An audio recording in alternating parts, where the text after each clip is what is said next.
berkelanjutan di tingkat perusahaan, bisnis, dan level fungsional yang melibatkan identifikasi tujuan, analisis lingkungan, dan pengembangan rencana aksi untuk mencapai keunggulan kompetitif. Menyusun skenario merupakan alat yang berharga dalam memilih strategi terbaik dari alternatif strategi yang ada.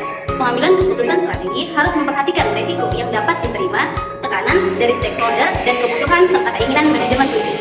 Dalam merumuskan dan memilih strategi, kita mengenal adanya 3 tingkatan manajemen, di mana ada tingkat perusahaan, tingkat bisnis, dan tingkat fungsional. Nah, pada tingkat perusahaan atau corporate strategi, di mana Wellen dan David berpendapat bahwasanya strategi korporasi merupakan strategi yang mencerminkan seluruh arah perusahaan dengan bertujuan untuk menciptakan pertumbuhan bagi perusahaan secara keseluruhan di setiap lini bisnisnya. Nah, jadi strategi perusahaan mendefinisikan tujuan jangka panjang dan umumnya mempengaruhi seluruh unit bisnis di bawah perusahaannya. Nah, strategi ini biasanya dirumuskan oleh manajemen tingkat atas.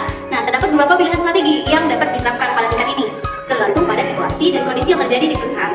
Nah, strategi corporate merupakan landasan untuk menyusun strategi-strategi yang digunakan dalam strategi korporasi, seperti strategi pertumbuhan atau growth strategi, merupakan strategi berdasarkan tahap pertumbuhan yang sedang dijalani perusahaan. Terus ada namanya strategi stabilisasi atau stability strategi, di mana merupakan strategi dalam mengatasi kemerosotan penghasilan yang sedang dihadapi oleh perusahaan. Dan selanjutnya ada placement strategi, merupakan strategi yang diterapkan untuk dapat mengurangi usaha yang dilakukan perusahaan atau mengurangi biaya gitu. Nah, selanjutnya dalam perumusan strategi di perusahaan, kita tahap awal adalah mengidentifikasi misi dan misi perusahaan. Nah, misi perusahaan merupakan pernyataan tujuan jangka panjang yang mencerminkan tujuan inti perusahaan. Sedangkan visi adalah gambaran umum masa depan yang diinginkan.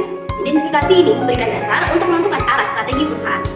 Nah, selanjutnya ada analisis lingkungan eksternal dan internal, di mana lingkungan eksternal yaitu menganalisis peluang dan ancaman terhadap pasar, sedangkan analisis internal ada analisis tentang kelemahan dan kekuatan atau kelebihan yang dimiliki oleh perusahaan. Nah, selanjutnya ada pemilihan portofolio bisnis. Nah, setelah menganalisis lingkungan, perusahaan harus memutuskan bisnis mana yang akan dikembangkan lebih lanjut dan dipertahankan atau dihentikan. Ini mencakup keputusan terkait diversifikasi dan konsentrasi bisnis. Nah, pilihan strategi dalam strategi corporate strategi atau di lingkup perusahaan ada yang pertama disertifikasi, mencakup ekspansi ke bisnis baru atau industri yang tidak terkait dengan bisnis utama perusahaan, atau sebaliknya. Nah, lalu ada integrasi vertikal, yaitu strategi yang untuk mengendalikan atau mengintegrasikan rantai pasokan perusahaan dari hulu ke hilir atau sebaliknya. Lalu ada ekspansi internasional, di mana mengeksplorasi peluang pasar di luar negeri yang melibatkan strategi pemasaran dan ekspansi pasar global. Lalu ada aliansi dan kemitraan, yakni membangun hubungan strategis dengan pihak lain seperti kemitraan, aliansi, atau akuisisi untuk mencapai tujuan tertentu. Nah, yang kedua yaitu strategi bisnis atau business unit strategy. Menurut Diktono menyebutkan bahwa perusahaan yang menggunakan strategi tingkat unit bisnis merupakan perusahaan yang dapat menghasilkan berbagai jenis produk dan bersaing di berbagai tingkatan bisnis atau pasar. Strategi bisnis mencakup semua tindakan dan pendekatan untuk bersaing dengan pesaing dan cara manajemen mengatasi berbagai masalah strategis.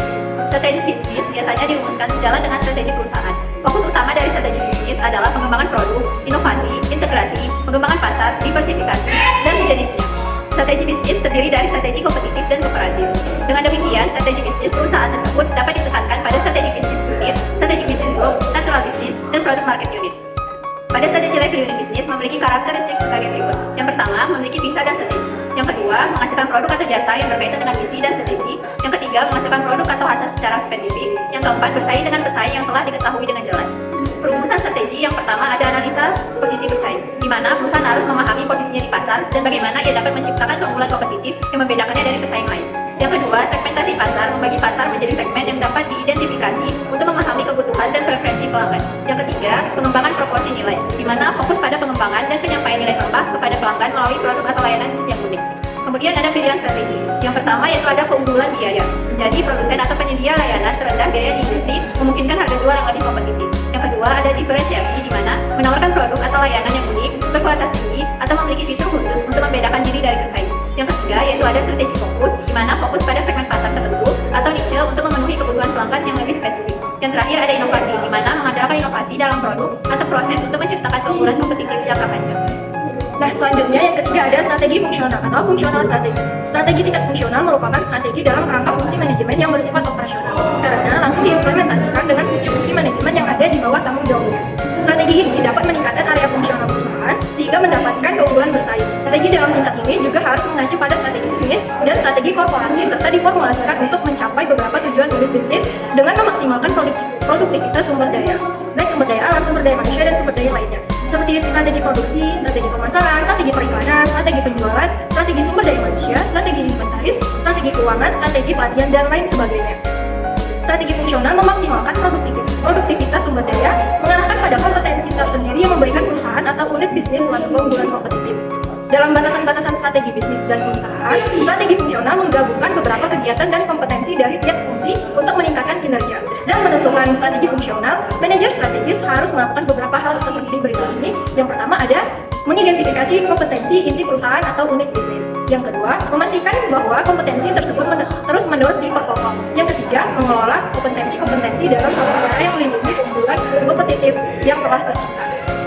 Nah, selanjutnya, perumusan strategi fungsional dibagi menjadi dua. Yang pertama ada penentuan prioritas fungsi atau identifikasi fungsi-fungsi bisnis utama yang paling kritis untuk mendukung pencapaian strategi perusahaan dan alokasi sumber daya dengan bijak. Yang kedua ada pengembangan kemampuan atau fokus pada pengembangan keterampilan dan kapabilitas dalam fungsi-fungsi utama untuk menciptakan keunggulan kompetitif. Nah, selanjutnya ada pilihan strategi fungsional. Yang pertama ada efisiensi operasional atau meningkatkan efisiensi dalam setiap fungsi bisnis sebagai pengurangan biaya operasional dan meningkatkan profitabilitas. Yang kedua ada peningkatan kualitas atau menyempurnakan kontrol kualitas dan memastikan produk atau layanan memenuhi atau melampaui harapan para pelanggan. Yang ketiga ada inovasi dalam proses atau menerapkan inovasi dalam proses operasional untuk meningkatkan efisiensi dan fleksibilitas. Dan yang keempat ada pengembangan sumber daya manusia atau meningkatkan keterampilan dan kapabilitas karyawan melalui pelatihan ataupun pengembangan untuk mendukung perubahan strategis dan perkembangan bisnis. Nah, perusahaan harus memastikan keselarasan strategi di semua tingkat untuk mencapai sinergi dan efisiensi maksimal dalam mencapai tujuan perusahaan secara keseluruhan. Jadi kesimpulan dari materi ini di mana perusahaan harus memastikan keselarasan strategi di semua tingkatan untuk mencapai strategi dan efisiensi maksimal dalam mencapai tujuan perusahaan secara keseluruhan. Proses perumusan dan pilihan strategi tidaklah statis. Perusahaan harus terus memantau lingkungan dan merevisi strategi mereka sesuai dengan kebutuhan untuk tetap relevan dan berhasil pada persaingan pasar yang dinamis. Nah, dengan keselarasan yang baik, perusahaan dapat